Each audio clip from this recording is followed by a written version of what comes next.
নমস্কার বন্ধুরা, রানুর রান্নাঘরে আবারও একটা রেসিপিতে আপনাদের সবাইকে স্বাগত। বন্ধুরা দেখুন, এখানে আমি বেশ কিছুটা সজনে ফুল নিয়েছি। আজকে আমি এই সজনে ফুল দিয়ে একটা রেসিপি বানাবো। তাহলে চলুন, আমি রেসিপিটা শুরু করার আগে ফুলগুলোকে এই ডাঁটি থেকে ছাড়িয়ে নিই।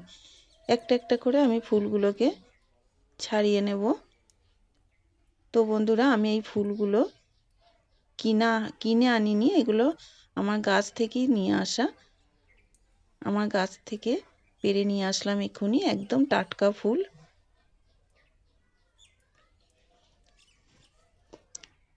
তো বন্ধুরা, আপনারা সবাই জানেন যে এই সজনে ফুল কতটা উপকার খাওয়া।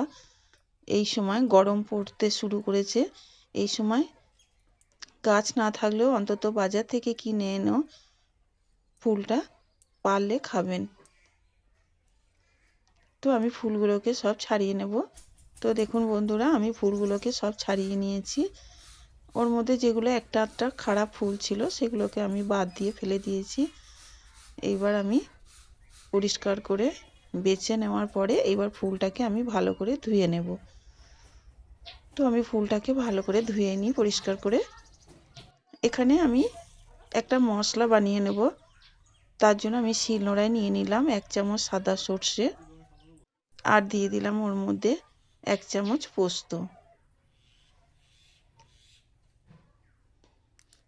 আর ওর সাথে আমি দিয়ে দেব 2টো কাঁচা লঙ্কা। এবার এই মশলাটাকে আমি ভালো করে বেটে নেব। তো বন্ধুরা, আপনারা চাইলে মিক্সিতেও বেটে নিতে পারেন। এবার আমি গ্যাসের কাছে চলে এসেছি। গ্যাসে একটা কড়াই বসিয়ে দিয়ে দিলাম অল্প একটু সর্ষের তেল। তেলটাও আমার হয়ে গেছে। এখানে আমি 4টে বিউলি ডালের বড়ি নিয়েছি। বড়িটাকে ছোট ছোট টুকরো করে নিয়েছি। এবার এটাকে আমি একটু ভেজে নেব। তো বন্ধুরা, এই বড়িটা আমি নিজের হাতে দিয়েছি। যে খোসা সদ্য বিউলি ডালগুলো হয় সেই ডালের বড়ি এটা। তো আমি বড়িটাকে ভেজে নিয়েছি। আর এখানে সবজির মধ্যে নিয়েছি একটু বেগুন আর একটু শিম। তো আমি কড়াইয়ে আর একটু সর্ষের তেল দিয়ে দিলাম।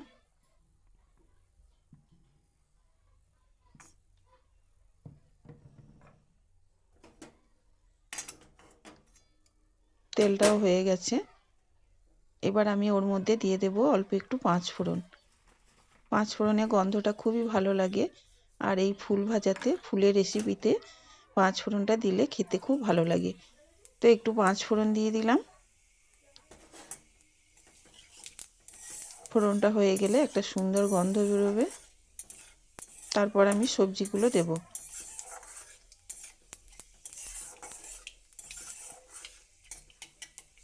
তো বন্ধুরা, ফোড়নটা হয়ে গেছে। এবার আমি ওর মধ্যে সবজি দেব। প্রথমেই আমি শিমটা দিয়ে দিলাম।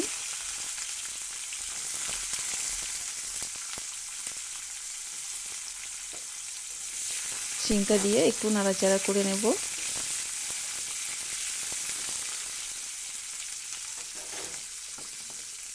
এবার ওর মধ্যে দিয়ে দিলাম বেগুনগুলো। আপনারা চাইলে এর মধ্যে ছোট ছোট টুকরো করে আলুও দিয়ে দিতে পারেন। এবার শিম আর বেগুনটাকে একসাথে একটু নাড়াচাড়া করে নেব।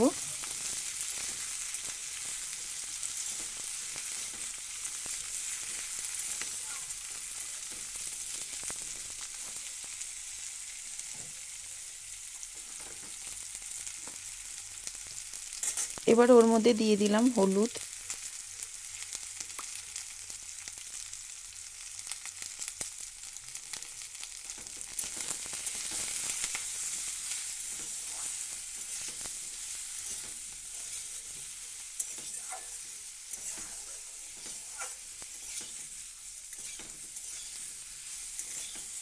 হলুদটাকে দিয়ে একটু নাড়াচাড়া করে নিলাম।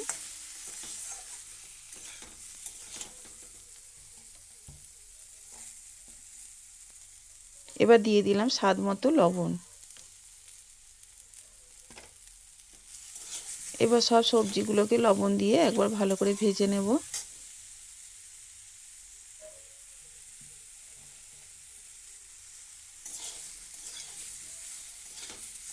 দেখুন বন্ধুরা, আমি নুন আর হলুদটা দেওয়ার পরে সবজিগুলোকে একটু তেলে বেশ নাড়াচাড়া করে ভেজে নিয়েছি। এবার ওর মধ্যে ধুয়ে রাখা সজনে ফুলগুলোকে আমি দিয়ে দেব।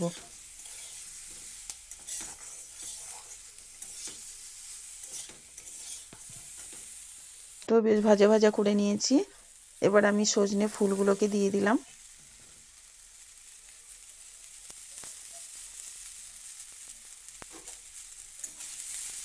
ফুলটা দিয়ে নাড়াচাড়া করতে করতে ফুলটা কমে আসবে, তারপর বাকি ফুলটাও আমি ওর মধ্যে দিয়ে দেব।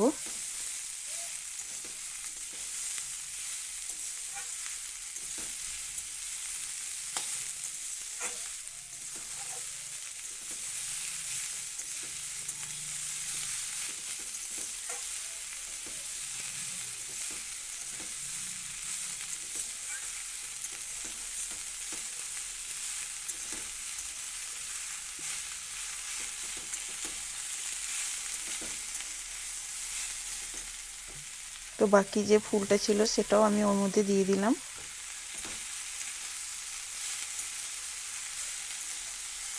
দিয়ে ভালো করে নাড়াচাড়া করেছি। এবার দেখুন বন্ধুরা, নাড়াচাড়া করতে করতে ফুলগুলো কমে গেছে, অনেকটাই কমে গেছে ফুলগুলো।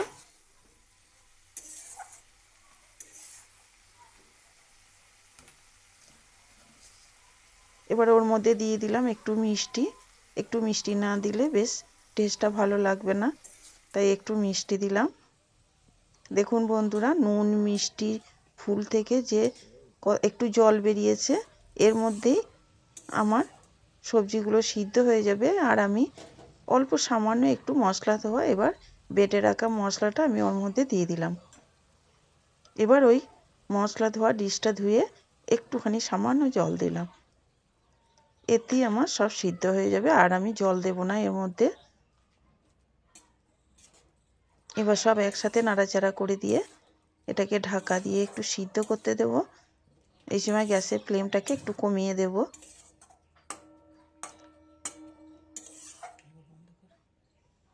ঢাকা দিয়ে এটাকে একটু সিদ্ধ করতে দিলাম। কিছুক্ষণ পর আপনাদের দেখাচ্ছি বন্ধুরা। দেখুন ঢাকনাটা খুলে নিয়েছি, সব সিদ্ধ হয়ে গেছে ভালোভাবে, জলটাও মরে গেছে।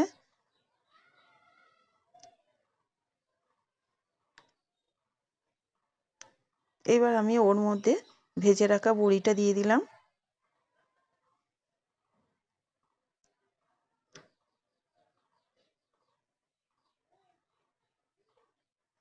আর দিয়ে দেব ওর মধ্যে একটু কাঁচা সর্ষের তেল। ওপর থেকে একটু কাঁচা সর্ষের তেল ছড়িয়ে দিলাম। এবার সব কিছু একসাথে ভালো করে নাড়াচাড়া করে একটু ভাজা ভাজা করে নেব।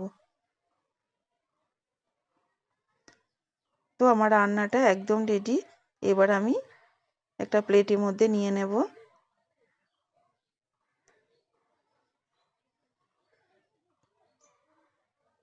তো আমি গ্যাস বন্ধ করে দিয়ে এটাকে নামিয়ে নেব। তো বন্ধুরা, রেসিপিটা কেমন লাগলো আপনাদের?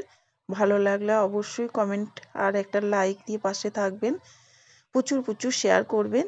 আর চ্যানেলে নতুন বন্ধু যারা, তারা অবশ্যই চ্যানেলটিকে সাবস্ক্রাইব করে দেবেন। তো বন্ধুরা, আজকের মতো রাখলাম।